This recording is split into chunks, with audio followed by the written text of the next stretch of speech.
ಮುಂಗಾರಿ ಮಳೆಯ ಏನು ನಿನ್ನ ಹನಿಗಳಲ್ಲಿಲ್ಲ, ನಿನ್ನ ಮುಗಿಲ ಸಾಲ ಧರಿ ಕೊಳ್ಳಗ ಪ್ರೇಮದ ಮಾಲ, ಸಾಕತ್ತೈತಿ ಯಾಕೋ ಇಂದ ನೀನಾನ ನನ್ನ ಕೆಂದ, ಮಾಯದ ಲೋಕದಾಗಿಂದ ನನಗಾಗಿ ಬಂದಾಕೆಂದ.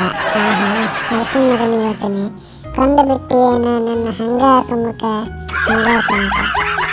ಏನಿಲ್ರಿ, ನಿನ್ನೆ ಆಕೆ ಫೋನ್ ಮಾಡಿದಾಗ ನಾ ಚಲೋ ಮಾತಾಡಿಲ್ಲ ಅಂತ ಸಟ್ಕೊಂಡು ಕುಂತಾಳ್ರಿ. ಆಗ ಫೋನ್ ಇಟ್ಟಾಕಿ ಇನ್ನೊಸ್ತಕ ನಂಗೆ ಫೋನ್ ಮಾಡುವಳು, ನಾ ಫೋನ್ ಮಾಡ್ರೆ ರಿಸೀವ್ನು ಮಾಡೋಳು. ಅವನು ಎಷ್ಟು ತಿಂಡೇರಿ ಇರಬೇಕು. ಟೈಮರ ಭಾಳ ಆಗೈತಿ, ಸ್ವಲ್ಪ ಮಾತಾಡಿ ಪಟ್ಟಂತ ಆಫೀಸ್ ಕೊಂಡ್ಬೇಕಂದ್ರೆ ಮೂರೆಲ್ಲ ಟೀ ಹಿಡಿಸಾಕ ನಿಂತಾಳ್ರಿ. ಹಂಗೆ ಯಾಕಾಗಲ್ತು, ಒಂದು ಮನೆ ಕಡೆ ಹೋಗೇ ಬರ್ಲೇನ?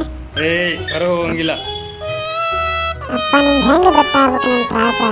ಆ ಕಡೆ ಅಕ್ಕಿ ಸಟ್ಕೊಂಡು ಕುಂತಾಳ, ಇಲ್ಲಿ ನಮ್ಮಪ್ಪ ವಾಚ್ಮನ್ ಥರ ಬಾಗಲಾಗ ನಿಂತಾನ.